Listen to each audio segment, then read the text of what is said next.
नमस्कार बंधुरा आमार चैनेले तुम्हादेर सबाइके अनेक अनेक स्वागत। आजकेर रेसिपि आमी किभाबे बानालाम तोमादेरके साथे निये चलो देखे नाओ। आजके आमी तोमादेर सामने नरम तुलतुले भापा पिठा तैरी करे देखाबो। 10 থেকে 12 मिनिटेर मধ্যে এই পিঠে তৈরি করে ফেলতে পারবে অতি সহজে বাড়িতে। তার জন্য ভিডিওটি পুরোটা দেখো, স্কিপ না করে, ভীষণ ভালো লাগবে। নিজেরা খেয়েও অন্যদেরকেও কিন্তু তৈরি করে খাইও। ভাপা পিঠে বানানোর জন্য প্রথমেই এখানে আমি 1 কেজি গোবিন্দভোগ চাল নিয়ে নিয়েছি। এখানে নিয়েছি একটা নারকেলকে ফাটিয়ে, আর লাগবে গুড়। তো চলো এবার নারকেলটা একটু কুড়িয়ে নিই।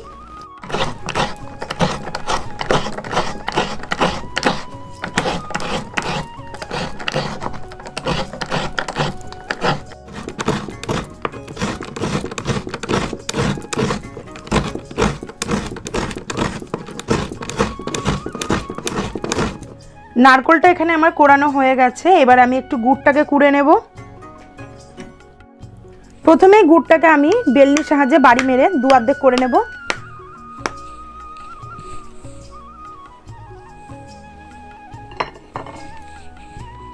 एबार आमी एकटा ग्रेटार नियेछि, एबार ग्रेटारेर साहाज्ये गुड़टाके ग्रेट करे नेब।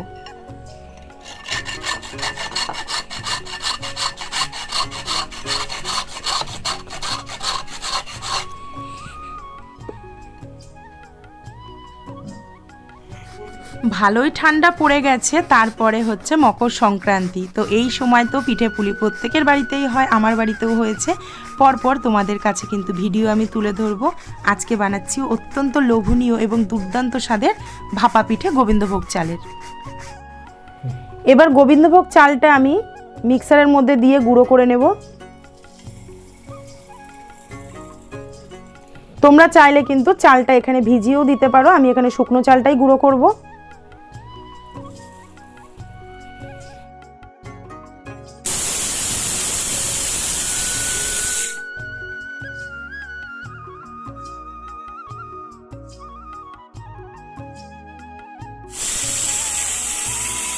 চালটা দেখো গুঁড়ো করে নিয়ে এসেছি, একদম মিহি হয়ে গেছে। এবার চালটা আমি ঢেলে নেব। ঢেলে কিন্তু একটা ছাঁকনির সাহায্যে খুব ভালো করে চেলে নিতে হবে।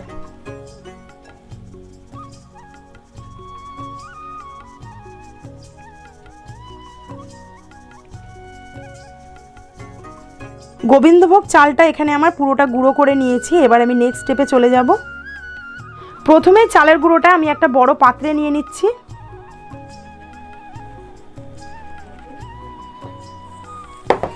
এখানে আমি উষ্ণ গরম জল নিয়েছি, তার মধ্যে এখানে আমি 1 চামচ দিয়ে দেবো লবণ। এর গুঁড়োটাকে উষ্ণ গরম জল দিয়ে মাখবো বলে এখানে আমি বড় কাপের 1 কাপ উষ্ণ গরম জল নিয়েছি, তাতে কিছুটা লবণ দিয়ে নিলাম। এবার আমি উপর থেকে অল্প অল্প করে জল দেব, আর চালের গুঁড়োটাকে খুব ভালো করে মেখে নেব। জল কিন্তু কোনো সময় একবারে দেওয়া যাবে না, এরকম ঝুরঝুর করে খুব ভালো করে চালের গুঁড়োটাকে একটু মেখে নিতে হবে। এখানে আমি গোবিন্দভোগ চাল গুঁড়ো করেছি, তোমরা কিন্তু বাজার থেকে কেনা চালের গুঁড়ো দিয়েও করতে পারো, সেম প্রসেস। এইভাবে খুব সময় নিয়ে কিন্তু গুঁড়োটাকে করতে হবে। চালের গুঁড়োটা এখানে আমি 1 কাপ জল নিয়েছিলাম, সেখান থেকে কিন্তু আমার হাফ কাপ জল লেগেছে পুরো চালের গুঁড়োটা মাখতে। এবার দেখো চালের গুঁড়োটাকে এইভাবে যখন আমি মুঠ করছি, একটা মুঠো হয়ে যাচ্ছে, তারপরে যখন ভাঙছি পুরো কিন্তু এইভাবে যখন মুঠো করছি তখন মুঠোটা থাকছে, তারপরে যখন ভাঙছি একদম কিন্তু ঝুরঝুরে হয়ে গেছে। এইভাবে এই প্রসেসে তাহলেই মনে করতে হবে চালের গুঁড়োটা কিন্তু একদম পারফেক্ট হয়ে গেছে। এবার আমি 10 মিনিট একটু ঢাকা দিয়ে রেখে দেবো। 10 মিনিট পর ফিরে আসলাম। একদম কিন্তু দেখো রেস্টিং টাইমে রাখার পর পুরো ঝুরঝুরে হয়ে গেছে চালটা। এবার আমি এখানে আরেকটা বোল নিলাম, তার উপরে ছাঁকনি দিয়ে বেশ কিছুটা করে জল মাখানো চালের গুঁড়ো নিয়ে হালকা করে এরকম করে চেলে নেব। চেলে নেওয়াটা কিন্তু খুব ইম্পর্টেন্ট ভাপা পিঠের জন্য। আমি যেই প্রসেসে তোমাদেরকে ভাপা পিঠে রেসিপিটা দেখাচ্ছি, এইভাবে করলে পিঠে ভেঙেও যাবে না তৈরি করার সময়, আর যখন ঠান্ডা হয়ে যাবে তখন কিন্তু পিঠেটা শক্তও হয়ে যাবে না। তোমরা কিন্তু একবার এই নিয়মে বাড়িতে বানিয়ে দেখতে পারো। ভাপা পিঠে কিন্তু তোমাদের ভীষণ পছন্দ হবে, ভীষণ ভালো লাগবে। কিন্তু একটু আমার এই ফর্মুলাটা তোমরা ফলো করে করবে, তাহলেই কিন্তু সেম আমার মতো এরকম ভাপা পিঠে বাড়িতেই তৈরি করে ফেলতে। চেলে নিলে কি হচ্ছে দেখো, একদম কিন্তু চালের গুঁড়োটা এরকম ফুরফুরে হয়ে যাবে। এখানে আমি বেশ কিছুটা চাল একটু ছেঁকে নিয়েছি। এবার তোমাদেরকে আমি পিঠেটা বানানোর প্রসেসটা দেখাবো। এরকম সাদা কাপড় নিয়েছি, একদম সুতির কাপড়। এরকম জলে ভিজিয়ে নেব। প্রথমে জলে ভিজিয়ে কিন্তু খুব ভালো করে চিপড়ে তুলে নেব। এখানে আমি চালের গুঁড়ো, নারকেল কোড়া আর গুড়টাকে নিয়ে নিলাম। তো এখানে আমি মেলা থেকে এরকম কিছু বাটি কিনেছি, আর এরকম একটা স্টিলের বাটিও নিয়েছি ভাপা পিঠেটা তৈরি করার জন্য। তোমরা যেরকম খুশি কন্টেনার কিন্তু নিতে পারো। প্রথমেই আমি এরকম একটা বাটি নিয়ে নেব। তার মধ্যে যেই চালটা ছেঁকে নিয়েছিলাম সেই চালটা কিছুটা দিয়ে দেব। হাত দিয়ে কিন্তু চাপা যাবে না, জাস্ট এরকম ঘুরিয়ে ঘুরিয়ে দিতে হবে। তার উপর থেকে দিয়ে দেব বেশ খানিকটা গুড়। গুড়টা কিন্তু কম বেশি তোমাদের স্বাদ অনুযায়ী দেবে। দিয়ে দেবো এখানে কিছুটা নারকেল কোড়া। এইবার দিয়ে দেবো উপর থেকে আর বেশ কিছুটা চালের গুঁড়ো দিয়ে এইবার উপর থেকে জাস্ট এরকম করে একটু ঘুরিয়ে নেব, তাহলেই হয়ে যাবে। একদম সমান করে এরকম মাপ করে নেব। তারপর এই যে সাদা কাপড়টা, এখানে কিন্তু আমি হালকা ভিজিয়ে চিপড়ে নিয়েছি খুব ভালো করে। এইবার এই যে বাটির উপরে এইভাবে দেব, দিয়ে জাস্ট এরকম চেপে নিলেই কিন্তু শেপটা চলে আসবে। এবার চলো পিঠেটা বসানো তোমাদেরকে দেখাই। এখানে আমি হাঁড়িতে বেশ খানিকটা জল একটু গরম করে নিয়েছি। দেখো উপর থেকে ভাপ বেরোচ্ছে। এই পর্যায়ে আমি এরকম একটা ছাঁকনি এই ভাপের উপর বসিয়ে দেব। বসিয়ে দিয়ে ভাপা পিঠেটাকে এইভাবে ঢাকনার উপর উল্টে দেব।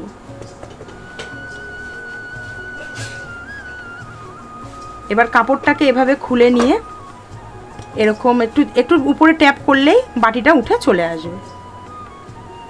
এই বাটিটা তুলে নিলাম। তুলে নিয়ে এবার কাপড়টা এই উপর দিয়ে এভাবে দিয়ে দেব। দিয়ে এখানে আমি একটা ঢাকা ব্যবহার করব। 2 থেকে 3 মিনিটের মধ্যে কিন্তু এক একটা পিঠে তৈরি হয়ে যাবে। গ্যাসের ফ্লেমটা হাই রাখবে এখানে। ওদিকে আমি হাঁড়িতে একটা পিঠে ভাপে বসিয়ে দিয়েছি। দিয়ে এবার এদিকে আমি আর একটা পিঠে তোমাদেরকে তৈরি করে দেখাবো। প্রথমেই বাটির মধ্যে হাফটা চালের গুঁড়ো দিয়ে নেব। এবার উপরে বেশ খানিকটা গুড় দিয়ে দেব। একটু ছড়িয়ে দিলে খেতে ভালো লাগবে পিঠেটা যখন খাবে। উপর থেকে দিয়ে দেব অল্প পরিমাণে নারকেল কোড়া। আবার উপরে বেশ খানিকটা চালের গুঁড়ো দিয়ে এভাবে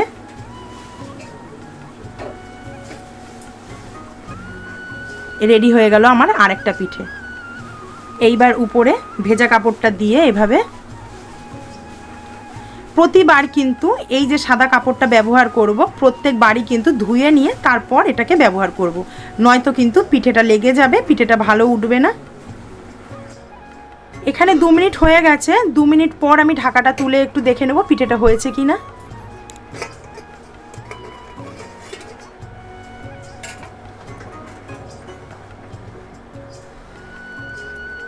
পিঠেটা কিন্তু হয়ে গেছে, শক্তও হয়েছে। এবার পিঠেটাকে আমি একটু নামিয়ে নেব।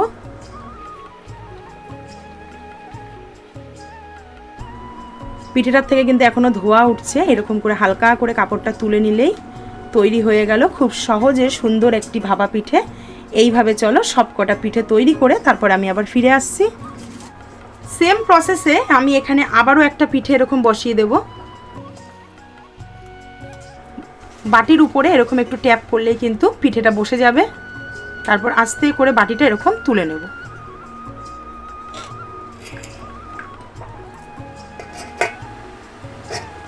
এই পিঠেটাকেও 2 থেকে 2.5 মিনিট আমি একটু ভাপ দিয়ে নেব।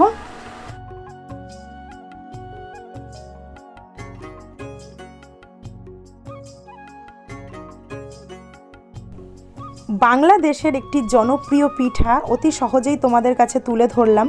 তোমরাও আশা করছি খুব সহজেই এটা বাড়িতে বানিয়ে ফেলতে পারবে। তো দেখো আমি এখানে 2 থেকে 3 মিনিট রেখে রেখে কিন্তু প্রত্যেকটা পিঠা তুলে নিচ্ছি, আর প্রত্যেকটা পিঠাই কিন্তু খুব সুন্দর উঠছে। তোমরাও এভাবে অতি সহজে বাড়িতে বানিয়ে ফেলো এই পিঠে।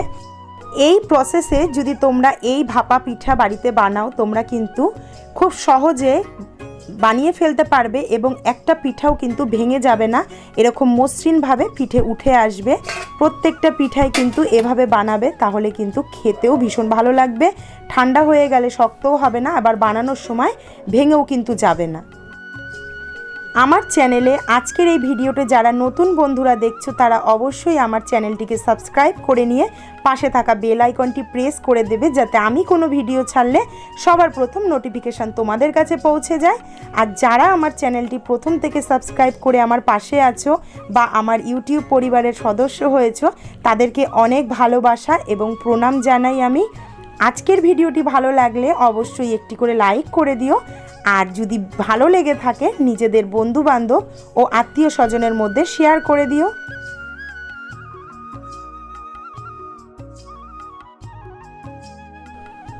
দেখো, দেখতে দেখতেই তোমাদের সাথে কথা বলতে বলতেই কিন্তু ঝটাপট করে আমার প্রত্যেকটা পিঠা এখানে আমি রেডি করে ফেলেছি। এবার আমি সার্ভ করে নিয়েছি তোমাদের সামনে। আমার বানানো একটি পিঠে আমি ভেঙে দেখাচ্ছি কতটা রসালো এবং পুরোটাতে গুড় এবং নারকেলে ঠাসা হয়েছে, তোমরা নিজেরাই দেখে নাও।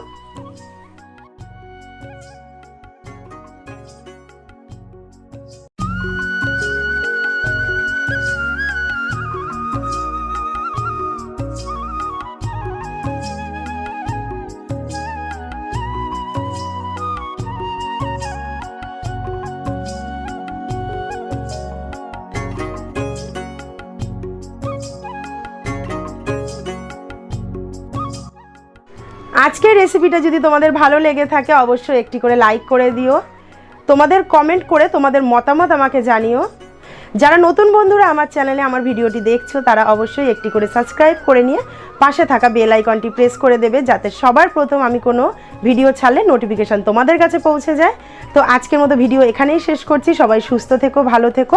কালকে দেখা হচ্ছে নতুন একটি ভিডিওর সাথে। টাটা।